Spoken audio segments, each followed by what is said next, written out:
وأشهد أن لا إله إلا الله وحده لا شريك له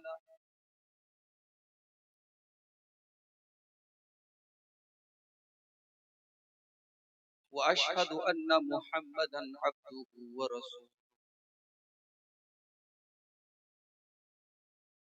يا أيها الذين آمنوا اتقوا الله حق تقاته ولا تموتن إلا وأنتم مسلمون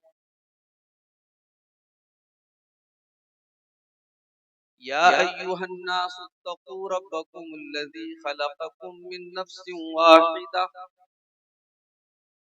وخلق منها زوجها وبث منهما رجالا كثيرا ونساء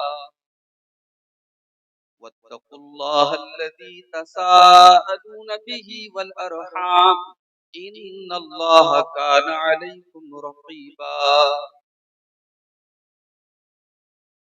يا أيها الذين آمنوا اتقوا الله وقولوا قولا سديدا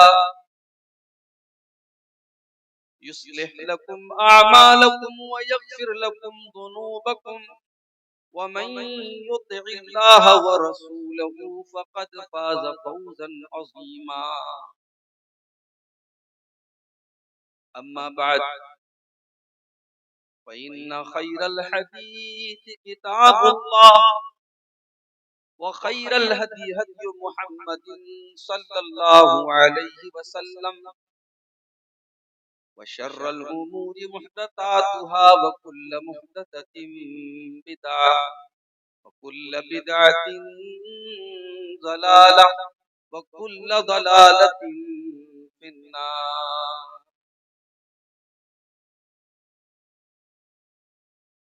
أعوذ بالله من الشيطان الرجيم بسم الله الرحمن الرحيم وإن عليك لعنتي إلى يوم الدين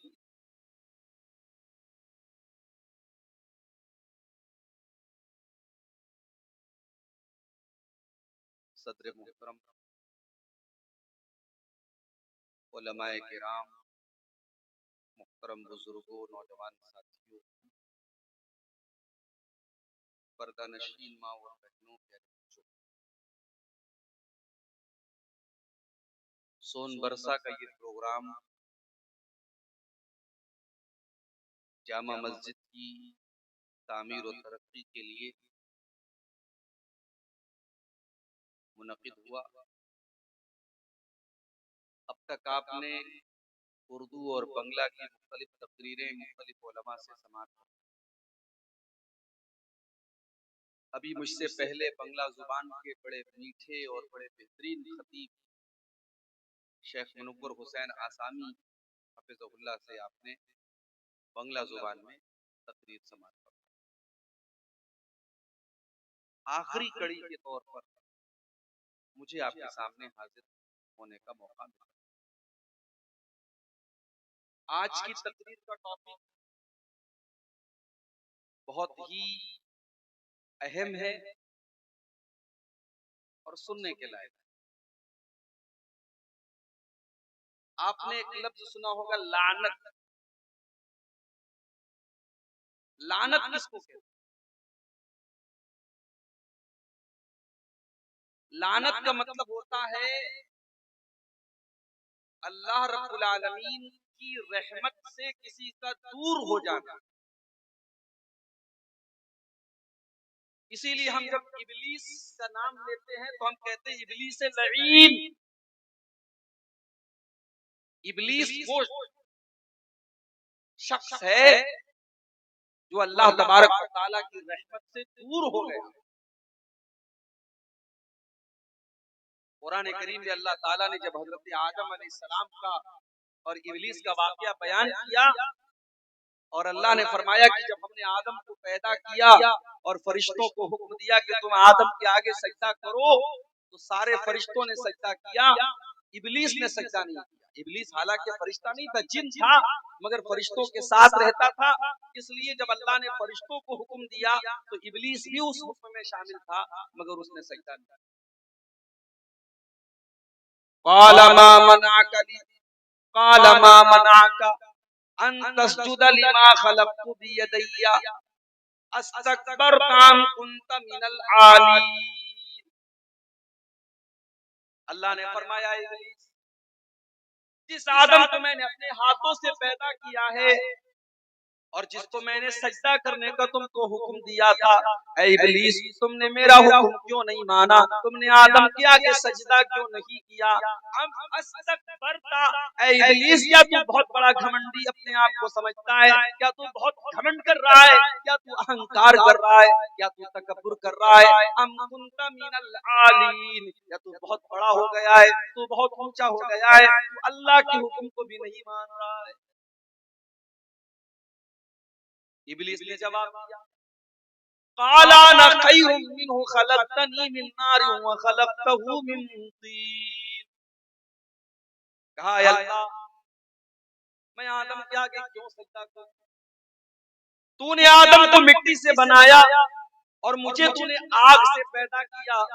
اے اللہ آگ کا کام تو اوپر جانا ہے اور مٹی کا کام تو نیچے جانا ہے، مٹی تو پاؤں کے نیچے ہوا کرتی ہے. اے اللہ جب آدم سے میں بہتر ہوں تو میں آدم کے آگے سجدہ کیوں کروں؟ میں نہیں کروں. اسی لیے علماء کہتے ہیں کہ دنیا میں سب سے پہلے اگر اللہ تبارک و تعالیٰ کے حکم کے مقابلے میں اگر کسی نے لاجک اور قیاس پیش کیا تو کوئی بھی اللہ کے حکم کے آنے کے بعد اب کوئی لاجک نہیں چلے گی. دین لاجک کا نام نہیں ہے، دین قرآن و سنت کا. اسی لیے حضرت علی کہا کرتے تھے لو کان الدین بالرائے لکان اسفل الخف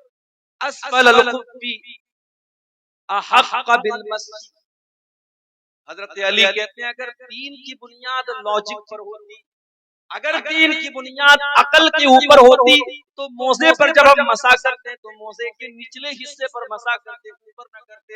گندگی تو نیچے لگی ہوتی ہے، گرد و غبار تو نیچے لگا ہوتا ہے، ڈسٹ تو نیچے لگا رہتا ہے، مگر ہم اوپر مسا کرتے ہیں.